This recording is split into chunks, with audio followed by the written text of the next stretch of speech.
के साथ करेंगे। कुलगाम में तीसरे दिन मुठभेड़ जारी है। आतंकियों और सुरक्षा बलों के बीच फायरिंग चल रही है। सुबह से अब तक कई बार फायरिंग हुई है जिसकी आवाजें सुनी गई हैं। आसपास इलाकों में भी 2 आतंकियों के घिरे होने की खबर मिली है और हेलीकॉप्टर से भी आतंकियों की तलाश इस वक्त जारी है।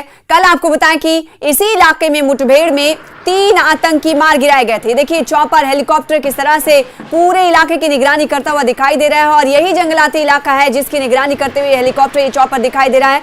सुबह से अब तक कई बार फायरिंग की आवाजें सुनाई दी। वो फायरिंग की आवाजें भी आपको सुना रहे हैं। जो टीवी स्क्रीन पर तस्वीरें देख रहे हैं उसमें फायरिंग की आवाज भी आप सुन सकते हैं।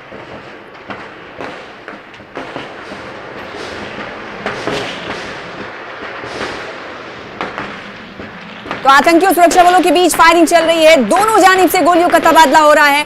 हालांकि बड़ी सफलता, बड़ी कामयाबी फोर्सेस को मिलती हुई भी दिखाई दे रही क्योंकि 3 आतंकी ढेर किए गए हैं इस इनकाउंटर में। आज किस तरह की सूरत हाल इस वक्त बनी हुई है ग्राउंड पर, ज्यादा जानकारी हासिल करने के लिए रुख करेंगे कुलगाम का। हमारे साथ हमारे संवाददाता, हमारे साथी जुड़ रहे हैं जहूर रिजवी। जहूर, क्या कुछ अपडेट है? 3 आतंकी कल ही मार गिराए गए थे और आज फायरिंग का गोलियों का तबादला भी हम सुन पा रहे हैं, आवाज सुन पा रहे हैं। इस वक्त क्या सूरत हाल? बिल्कुल, देखिए मैं आपको बताऊं कि ये एनकाउंटर आज तीसरे दिन में दाखिल हो गया है और ये लंबा एक एनकाउंटर, अगर हम इस साल की बात करें तो इस साल में ये पहला एक ऐसा एनकाउंटर है जो 3 दिन तक अभी जारी है और इसमें अभी तक 3 जो मिलिटेंट है वो मारे गए हैं और कुछ जवान जख्मी हो गए हैं और ऑपरेशन जारी है। हालांकि आपने अभी खुद ही बताया कि हेलीकॉप्टर सर्विसेज जो है उनकी खदमात हाथों की जा रही है और साथ में पैरामिलिट्री फोर्स का जहाँ तक ताल्लुक है, फौज का जहाँ तक ताल्लुक है, पुलिस का जहाँ तक ताल्लुक है और बंदूक तक बुलाई गई है। पूरे इलाके को, पूरे जंगल को जो है फौज ने अपने मुहासे में लिया है और ये बदस्तूर जारी है। मैं आपको बताऊं कि ये तीसरे दिन में ये एनकाउंटर दाखिल हो गया है और तीसरा दिन है और कल परसों से हमने ये देखा कि जो फौज के अला फिकरान है, पुलिस के अला फिकरान है, वो खुद जो है वो मॉनिटर कर रहे हैं। जरूर ये बताइएगा कि मौजूदा वक्त में जो आपने तस्वीरें हमें भेजी हैं उसको देखते हुए गोलियों की आवाजें भी हम सुन पा रहे हैं। ये बताइएगा कि क्या सिचुएशन अभी भी हूबहू ऐसी ही है, दोनों तरफ से फायरिंग का तबादला हो रहा है? बिल्कुल, वक्फे तो फायरिंग हो रही है। ये जंगलाती इलाका है, बहुत ही घन फॉरेस्ट के ऐसे में इनकी फायरिंग जो हो रही है वो दुपट्टा हो रही है, वक्फे वो हो रही है और कहीं न कहीं इसका भी बहुत लगी हुई है न्यूट्रलाइज करने में। जो भी इसमें मिलिटेंट होंगे उनको न्यूट्रलाइज करने की कोशिश कर रही है सभी फोर्सेज। फिलहाल बेतरफा फायरिंग बिल्कुल जारी है और एनकाउंटर भी जारी है। बहुत शुक्रिया जहूर हमारे साथ जुड़ने के लिए। तो जहूर ग्राउंड पर मौजूद है। इनका कहना है कि वक्फे से यानी थोड़े अंतराल के बाद फायरिंग का तबादला दोनों तरफ से हो रहा है, यानी सुरक्षा बलों की तरफ से जब आतंकियों पर फायर किए जा रहे हैं तो पलटवार करते हुए आतंकियों की तरफ से भी फायरिंग की जा रही है। तो इस वक्त की अपडेट आपको बताएं कि रुक कर फायरिंग हो रही है इलाके में क्योंकि सुरक्षा बलों ने पूरे इलाके को घेर लिया है। ना सिर्फ जमीनी सतह पर ये घेराबंदी की गई है बल्कि आसमानी सतह पर भी घेराबंदी कर ली गई है और पूरे इलाके को मुहासे में रखा गया है फौज की तरफ से। संयुक्त टीमें इस वक्त ग्राउंड पर मौजूद है और गोलियों की ताबड़तोड़ ये आवाजें भी आप सुन पा रहे हैं, कड़कड़ाहट गोलियों की सुन पा रहे हैं आप। ये इसी इलाके से सामने आ रही है जहां पर इस वक्त तीसरे दिन में दाखिल हो चुका है इनकाउंटर का ऑपरेशन और अभी कहा जा रहा है कि कई आतंकी छुपे हुए हो सकते हैं। फोर्सेज ने कमान संभाल रखा है पूरी तरीके से, जमीन से लेकर आसमान तक चप्पे चप्पे पर सुरक्षा का गहरा पहरा है ताकि आतंकियों को निकलने ना दिया जाए। और जहूर के मुताबिक, जहूर का ये कहना है कि अब कुछ देर के लिए ये देखा गया था कि फायरिंग की आवाजें नहीं आ रही थी, गोलियों की आवाज सुनाई नहीं दे रही थी, लेकिन थोड़े से अंतराल के बाद ऐसा कई बार होते हुए दिखाई दे रहा है इलाके में। इसका मतलब ये है कि अभी भी आतंकवादी इलाके में एक्टिव है, छुपे हुए हैं, वो पनाह लेने की कोशिश कर रहे हैं, वहां से भागने की कोशिश कर रहे हैं क्योंकि सुरक्षा का गहरा पहरा है। ऐसे में उन्हें मौका नहीं मिल पा रहा है, लिहाजा वो फोर्सेज पर पलटवार करते हुए दिखाई दे रहे हैं और फोर्सेज ने चारों तरफ से आतंकियों की, दहशतगर्दों की घेराबंदी कर ली। तो जम्मू कश्मीर में लगातार कई दिनों से एक के बाद एक एंटी टेरर ऑपरेशन चलाए जा रहे हैं जिसमें कुलगाम में 3 आतंकियों को अब तक निपटाया जा चुका है। वहीं चप्पे चप्पे पर सिक्योरिटी फोर्सेस तैनात की गई हैं और आतंकियों को चुन चुन कर मारा जा रहा है। सूत्रों के अनुसार पाकिस्तान आतंकवादियों की एक बैच की घुसपैठ करवाने की एक फिराक में है जिसके चलते अंतर्राष्ट्रीय सीमा बॉर्डर पर सिक्योरिटी फोर्सेस के जवान हाई अलर्ट पर हैं और आतंकियों की घुसपैठ ना हो उस पर पैनी नजर बनाए हुए हैं। बीएसएफ के ये जवान हैं जिन्हें आप देख पा रहे हैं, महिला जवान हैं जिन्होंने सतर्कता बढ़ा दी है। हालांकि ये ड्यूटी पर मामूर हैं और इन्हें कहा गया है कि पाकिस्तानियों की तरफ से घुसपैठ हो सकती है, पाकिस्तान दहशतगर्दों को इस बार भेज सकता है, लिहाजा इस वक्त सिक्योरिटी फोर्सेस की तरफ से बीएसएफ के जवानों को अलर्ट पर रखा गया है और इस वक्त मुस्तैदी से जवान जो हैं बॉर्डर इलाके पर तैनात दिखाई दे रहे हैं। ये उस पार की तस्वीरें भी आप टीवी स्क्रीन पर देख रहे हैं, जिन्हें हम इस वक्त दिखा रहे हैं, क्योंकि पाकिस्तान ये हरकत कर सकता है। देखिए, इस पार बाड़ेबंदी है और ये बॉर्डर वाला इलाका है, सरहदी इलाका है, पाकिस्तान की सीमा उस पार है। आपने जैसे देखा था अभी दूरबीन के जरिए जो तस्वीरें मिली हैं वो हम आपको टीवी स्क्रीन पर दिखाते हुए दिखा रहे थे।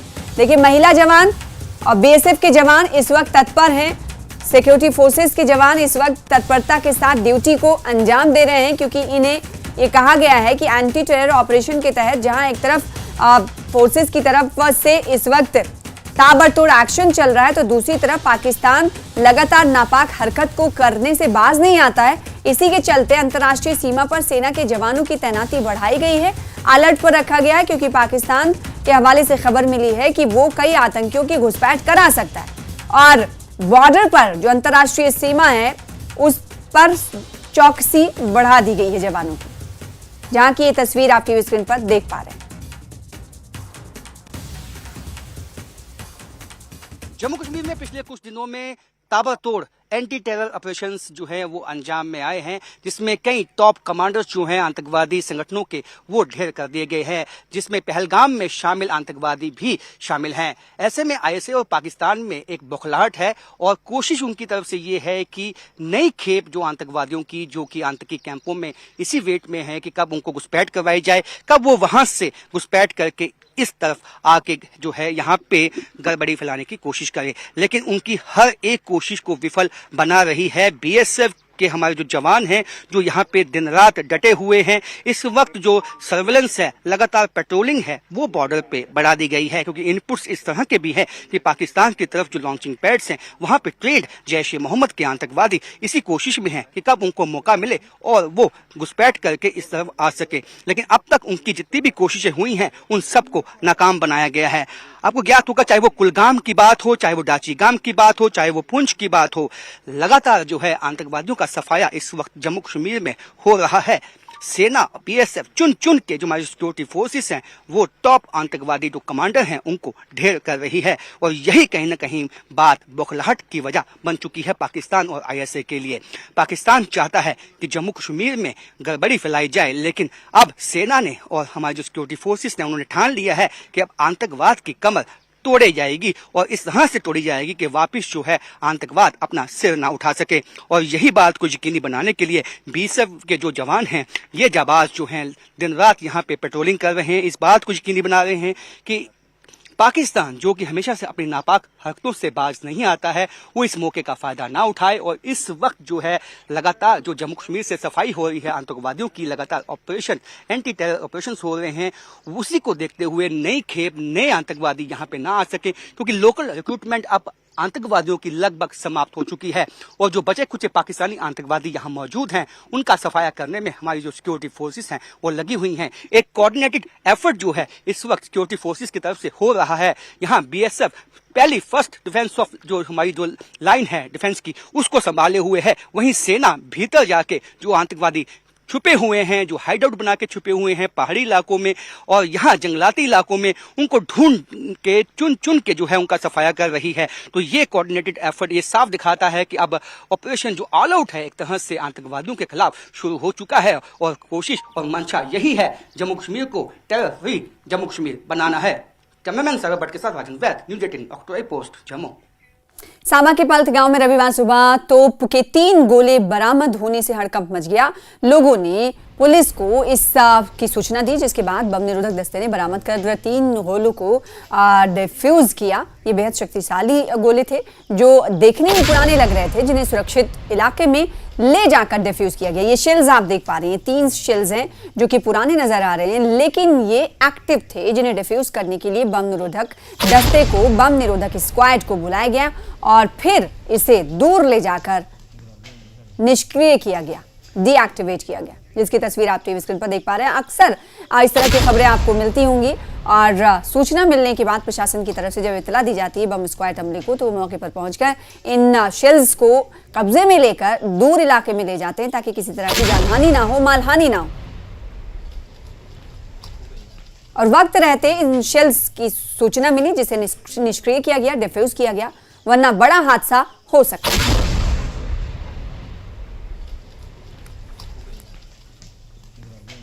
और श्रीनगर अंतर्राष्ट्रीय हवाई अड्डे पर स्पाइस जेट एयरलाइन के ग्राउंड स्टाफ के साथ मारपीट करने का मामला सामने आया है। मारपीट का आरोप सेना के अधिकारी पर लगा है। घटना 26 जुलाई की है, जब यह झगड़ा स्पाइस जेट की फ्लाइट SG-386 की बोर्डिंग से ठीक पहले गेट नंबर 2 पर हुआ। सेना के अधिकारी कथित तौर पर 16 किलो के 2 हैंडबैग्स को लेकर यात्रा कर रहे थे, जबकि नियम के अनुसार केवल 7 किलो तक की अनुमति होती है। जब एयरलाइन स्टाफ ने उनसे अतिरिक्त वजन के लिए शुल्क अदा करने को कहा तो यात्री ने इनकार कर दिया और बोर्डिंग प्रक्रिया पूरी किए बिना ही जबरदस्ती एरो ब्रिज में प्रवेश कर गया, जो विमान की सुरक्षा के प्रोटोकॉल का स्पष्ट उल्लंघन है, खिलाफ वर्जी है। उसे एक CISF के अधिकारी द्वारा वापस गेट तक ले जाया गया। गेट पर यात्री का व्यवहार और भी आक्रामक हो गया, एग्रेसिव हो गया और उसने स्पाइस जेट के 4 ग्राउंड स्टाफ सदस्यों पर शारीरिक हमला कर दिया। इस मामले में स्थानीय पुलिस ने एक प्राथमिकी दर्ज की है और एयरलाइंस ने नागरिक उड्डयन नियमों के अनुसार यात्री को नो फ्लाई सूची में डालने की प्रक्रिया शुरू कर दी है। स्पाइस जेट ने नागरिक उड्डयन मंत्रालय को पत्र लिखकर अपने कर्मचारियों पर हुए जानलेवा हमले की जानकारी दी है और यात्री के खिलाफ उचित कार्रवाई का अनुरोध किया है। एयरलाइंस ने हवाई अड्डा अधिकारियों से घटना का CCTV फुटेज हासिल कर पुलिस को सौंप दिया है। देखिए, ये तस्वीर आप देख पा रहे हैं श्रीनगर इंटरनेशनल एयरपोर्ट की तस्वीर है, जहां पर स्पाइस जेट एयरलाइंस के ग्राउंड स्टाफ के साथ मारपीट का मामला सामने आया और जो मारपीट करने वाला शख्स था वो कोई और नहीं, सेना का जवान बताया जा रहा है। सेना का अधिकारी था, जवान नहीं अधिकारी था।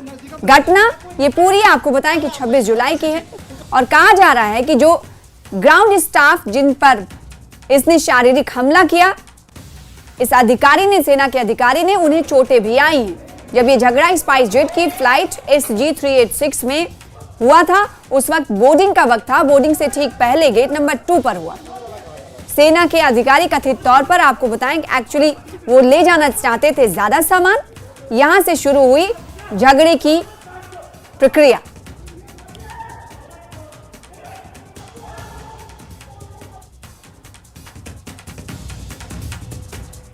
फिलहाल इसी के साथ रुकेंगे छोटे से ब्रेक के लिए।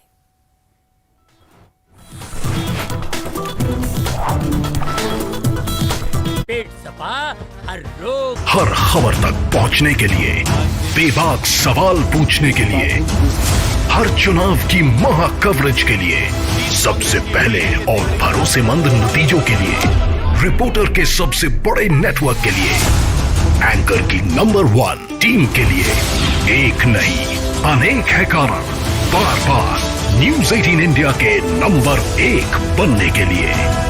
तो देखते रहिए सिर्फ न्यूज़ 18 इंडिया। खराब मौसम की वजह से एक हफ्ते पहले खत्म हुई अमरनाथ यात्रा। इस बार 4,14,000 श्रद्धालुओं ने किए बाबा बर्फानी के दर्शन।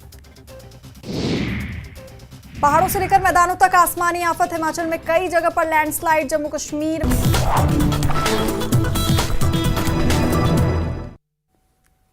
PDP अध्यक्ष महबूबा मुफ्ती ने आज NC पर आरोपों का बड़ा गोला छोड़ा है। वहीं NC छोड़कर आज 3 बार के विधायक रहे कफीलुर रहमान आज PDP में शामिल हुए। महबूबा मुफ्ती ने कफील को पार्टी की सदस्यता दिलाई। महबूबा मुफ्ती ने कहा कि अब हर किसी का भरोसा NC से उठ चुका है, क्योंकि NC लोगों से जो वादे करके आई थी वो पूरे नहीं कर रही। NC और CM उमर को कश्मीर के लोगों और जेल में बंद युवाओं की नहीं बल्कि सत्ता की चिंता है। वहीं PDP ज्वाइन करने के बाद कफीलुर रहमान ने भी NC और CM उमर पर हमला बोला।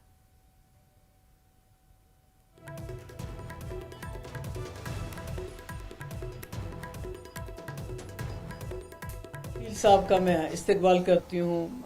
अपने सारे तमाम जो हमारे यहाँ सीनियर लीडर हैं उनको लेके, इनको तो मुझे लगता है इनका तारुफ कराने की ज़रूरत नहीं है। सीनियर रहे हैं वहाँ और काफ़ी सालों से MLA रहे हैं और बहुत मेहनत की है। जो असली जो नेशनल कॉन्फ्रेंस एक वक्त में होती थी उसके बड़े ज़बरदस्त वर्कर रहे हैं, फिर लीडर भी रहे हैं। तो आज मुझे बहुत खुशी है कि ये हमारी जमात को ज्वाइन कर रहे हैं। खुशी इसलिए नहीं है सिर्फ कि ये कोई असेंबली सीट है तो फिर हमारी वहाँ खुशी इसलिए है कि इस वक्त जम्मू कश्मीर बहुत मुश्किल हालात से गुजर रहा है। जिस तरह वो इन्होंने पिछले 6 साल से यहाँ पॉलिसी एक अपनाई है, मैं उम्मीद करती हूँ उसमें तब्दीली होगी और इसमें कफील साहब जो है जैसे लोग जो हैं, मुझे पूरी उम्मीद है इनके आने से हमारी पार्टी और मजबूत होगी, न सिर्फ उस इलाके में बल्कि पूरा जो हमारा नॉर्थ कश्मीर में उसमें इनका अपना एक असर रसूख है। और मैं शुक्रगुजार हूँ अपने जो हमारे डिस्ट्रिक्ट प्रेसिडेंट है फिरदौस साहब हैं, डॉक्टर अब्बास साहब हैं, जितने भी लोग इस वक्त लगे हुए थे कि इनको लाना है, पार्टी को मजबूत करना है, उनकी भी मैं बहुत शुक्रगुजार हूँ। पर मैं समझती हूँ कि जो पूरे जम्मू कश्मीर में जो नेशनल कॉन्फ्रेंस के साथ जिस वजह से लोग जुड़े हुए थे, जो एक आइडियोलॉजी लगती थी कि इनकी कोई ना कोई ये प्रो जम्मू कश्मीर है, ये एक वक्त में लगता था, तो मुझे लगता है कहीं ना कहीं लोगों को समझ आ गई है कि ये प्रो जम्मू कश्मीर नहीं है, प्रो कुछ इख्तलाफात हमारे बढ़े, काफी सारी सूरतें जो यहाँ पे मैं बयान नहीं कर सकता हूँ आपसे, तो उन्होंने भी ये महसूस किया कि इस शख्स के साथ रहना शायद मेरी जो आज़ाद ख्याली है, आज़ाद तबीयत है, वो उसके मुनाफी है। इख्तलाफ बढ़े, वहां तक पहुंचे कि जहां 7-8 महीने पहले ही उन्होंने वहां पे कह दिया कि आज के बाद इनके लिए मेरे दरवाजे बंद हैं। जलसे में कहा, जब वो कुछ लोगों ने मुझसे पूछा, मैंने कहा ये क्या दरवाजे हैं, वो उन लोगों के बारे में सोचें जो उस दरवाजे पे बैठे हैं। हम तो वो लोग हैं जो अल्लाह के दरवाजा रहमत के तलबगार हैं, जो हमेशा खुला रहता है। ये मुख्तसर दरवाजे होते हैं जो कभी बंद होते हैं, कभी खुलते हैं। तो मैंने उसी दिन से उस पार्टी को अलविदा कहा। मैं उस पार्टी में नहीं हूं, खुद उन्होंने मुझे उसकी मेंबरशिप से क्या कर दिया है, निकाल दिया है। वहीं महबूबा मुफ्ती के आरोपों और कफीलुर रहमान के पीडीपी ज्वाइन करने पर एनसी नेता तनवीर सादिक ने कहा है कि एक बार फिर महबूबा मुफ्ती ने खुद कहा था कि सारा कचरा बाहर आ रहा है, ऐसे में अगर अब महबूबा मुफ्ती उस कचरे को वापस ले रही हैं तो उनके लिए अच्छा है। वहीं सीएम उमर अब्दुल्ला पर महबूबा मुफ्ती के हमले पर तनवीर सादिक ने कहा कि पहलगाम हमले के बाद जम्मू कश्मीर के पर्यटन को जो नुकसान हुआ है उसे दुरुस्त करने के लिए सीएम खुद आगे आए हैं और अलग अलग राज्यों का दौरा कर पर्यटकों से जम्मू कश्मीर आने की अपील कर रहे हैं, क्योंकि उन्हें कश्मीर के लोगों की चिंता है। महबूबा जी ने कहा था कि मैं खुश हूं कि सब गार्बेज बाहर आ रहा है, अब वो वापस ले रही है, उसमें मैं क्या कर सकता हूं। चीफ मिनिस्टर साहब हर किसी जगह जा रहे हैं और एक ही मेन मकसद है कि जो नुकसान 22 अप्रैल के बाद हुआ उस नुकसान की हम भरपाई कर सके। अगर आप देखेंगे उमर साहब बहुत सारे, चाहे वो वेस्ट बंगाल था, गुजरात है या इसके बाद बाकी भी स्टेट्स हैं, उसमें जाएंगे, मुंबई है, इसके बाद कोशिश यही है कि जो टूरिज्म जो यहाँ है वो वापस रिवाइव हो जाए, जो हमारे जो लोग हैं उनका जो इकोनॉमिक्स जो प्रॉब्लम्स है उसका थोड़ा सा इजाला हो जाए, वही हमारी कोशिश है। किश्तवाड़ में एक गर्भवती महिला को जिला अस्पताल से सिर्फ 800 मीटर की दूरी पर सड़क किनारे प्रसव कराने के लिए मजबूर होना पड़ा, क्योंकि घटना को गंभीरता से लेते हुए किश्तवाड़ के उपायुक्त ने अतिरिक्त उपायुक्त को मामले की जांच का निर्देश दे दिया और चिकित्सा अधिकारी डॉक्टर मोहम्मद अशरफ खान को निलंबित भी किया है और चिकित्सा अधीक्षक डॉक्टर युद्धवीर सिंह से अस्पताल द्वारा कोई कार्रवाई न करने के लिए स्पष्टीकरण भी मांगा गया है।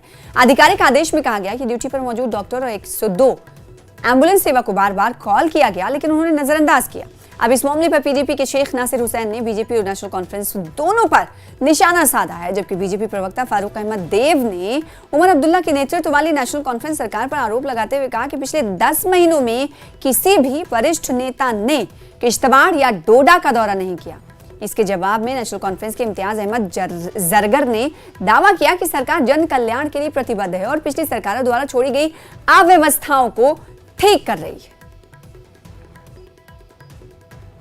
और ये इस वक्त हम देख रहे हैं कि किसी प्रेग्नेंट लेडी की डिलीवरी सड़क पर हो रही है और आपके घर के बाहर हो रही है, तो क्या बताएंगे? ये अभी हमने देखा कि एक गाड़ी वाला आया, उनने यहाँ पर इनको उतारा। ये कहीं से बोल रहे हैं, कहाँ से हैं ये लोग? उड़ना से। ये यहाँ पर पहुंचे और उन्होंने इनको यहाँ पर उतारा, तो अचानक इसकी लेबर पेन स्टार्ट हो गई और यहाँ पर डिलीवरी। हमने हर एक यहाँ की जो तंजीमें हैं, जो चलाती हैं, जो हेल्प करती है लोगों को, हमने सबको कॉल किया कि कोई भी एम्बुलेंस भेजो। हमने यहाँ पर अपने घर की औरतों को भी बुला, यहाँ पर भी एक लेडीज आई है बेचारी, उनने भी हेल्प किया। हमारे मोहल्ले की लेडीज आई, उन्होंने हेल्प किया, इसके ऊपर पर्दा किया और उसकी हेल्प की डिलीवरी हुई।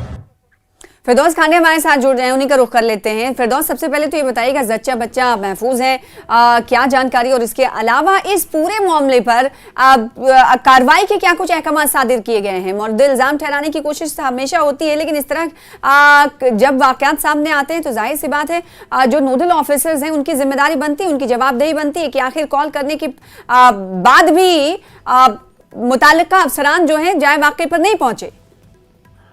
जी सना, देखिए इस हादसे ने, हम तो इसे हादसा ही कहेंगे, इस हादसे ने पूरी चनाब रीजन में एक अलार्मिंग सी सिचुएशन बनी है मेडिकल हेल्थ को लेके, क्योंकि ये हादसा जो है कल शाम के वक्त लगभग दोपहर के करीब जो है किश्तवाड़ के मेन टाउन में जो है वाक़ा हुआ, इंसिडेंट हुआ, जिसमें लगभग सिर्फ 800 मीटर की दूरी पे जो है डिस्ट्रिक्ट हॉस्पिटल किश्तवाड़ था। लेकिन जो फैमिली मेंबर्स हैं उनका कहना है कि हमने रिपीटेड अटेम्प्ट्स जो की कंसर्निंग 102 हो या मेडिकल अमला हो, उनको ये कहने की कि हमारे तक किसी तरह जो है एम्बुलेंस पहुंचाई जाए। हम एक प्राइवेट गाड़ी में है और यहाँ बहुत ज्यादा लेबर पेन हो रही है, जिससे मेडिकल अमला जो है वहां नहीं पहुंचा। लेकिन बारहा कोशिश के बाद एक एम्बुलेंस तो आई, लेकिन आपने विजुअल्स में भी देखा जो स्ट्रेचर उसमें था वो बिल्कुल फटा पड़ा हुआ था और उसमें इनकार किया पेशेंट्स को उठाने के लिए, क्योंकि उसकी हालत ही इतनी खस्ता हालत थी कि उसको उठाने से इनकार किया। उसके बाद की सूरत हाल ये रही कि लोगों ने उसमें एक प्रोटेस्ट तो लॉन्च किया, लेकिन जब ये खबर जो है चली, जब ये मंजर आम पे खबर आई, डिप्टी कमिश्नर डोडा तक ये रिपोर्ट पहुंची कि आज जो है इस तरह से एक जच्चा बच्चा जो है किश्तवाड़ के बिल्कुल मेन टाउन जिसे हर्ट कहा जाता है, Kishtwar city of the heart, वहां हुआ है। तो उसके बाद फौरन डिप्टी कमिश्नर डोडा ने एक इंक्वायरी तो इनिशिएट की, लेकिन उससे पहले जो है उन्होंने एक एम्प्लॉय को भी सस्पेंड किया। वो ऑर्डर्स भी हमारे पास है इस वक्त। लेकिन एक अलार्मिंग सी सिचुएशन पूरे चनाब रीजन में आपने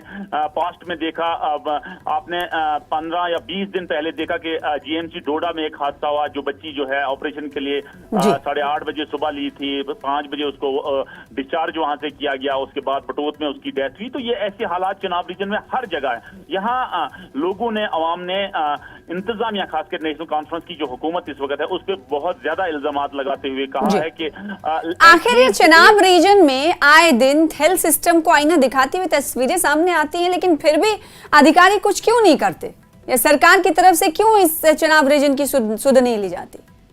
देखिए सना, मैं आपको बताऊं कि डिस्ट्रिक्ट डोडा हो या डिस्ट्रिक्ट किश्तवाड़ हो, अभी तक कंसर्निंग मिनिस्टर, चाहे वो हेल्थ के रिलेटेड हो, चाहे वो एजुकेशन के रिलेटेड हो, जितने भी मिनिस्ट्री प्रोटोकॉल्स हैं, अभी तक कोई मिनिस्टर जो है इन 2 ट्विन डिस्ट्रिक्ट में उन्होंने दौरा नहीं किया है। उसके पीछे की वजूहात क्या है, उसके पीछे की मालूमात क्या है, वो हम तक अभी तक नहीं पहुंची है। क्या पॉलिटिकल राइवल्टी है, क्या आना नहीं चाहते हैं, क्या इस एरिया को जो है बैकफुट पे रखा है, इग्नोर किया हुआ है, ये जो है ये पसे पर्दा है। लेकिन इस वक्त की सूरत हाल सिर्फ आप एजुकेशन को लेके भी अगर देखेंगे, आप देखिए 31 तारीख को एक ऑर्डर होता है एजुकेशन के रिलेशन में, उसमें एक चीफ एजुकेशन ऑफिसर जो है वो ये कहते हैं कि कोई मीडिया जो है स्कूलों में अलाउड नहीं होगा, मीडिया हो, एनजीओ हो, इस टाइप की जो है एक अगर माना जाएगा, जैसे लोग कहते हैं एक डिक्टेटरशिप जो है यहाँ चली हुई है, क्योंकि हुकूमत का यहाँ कोई असर नहीं देखा जा रहा है, जो प्रेजेंट सिनेरियो है यहाँ का। और कल का जो हादसा हुआ है उसने यहाँ सिर्फ जिला किश्तवाड़ में नहीं बल्कि जिला डोडा और चनाब रीजन में जो है हेल्थ के रिलेटेड एक बहुत ज्यादा जो है रोष जताया है लोगों ने कि अगर इतनी फैसिलिटीज। और अभी ये बताइएगा कि ये जच्चा और बच्चा दोनों कैसे हैं, महफूज हैं, सुरक्षित हैं? बिल्कुल और कहाँ हैं ये लोग?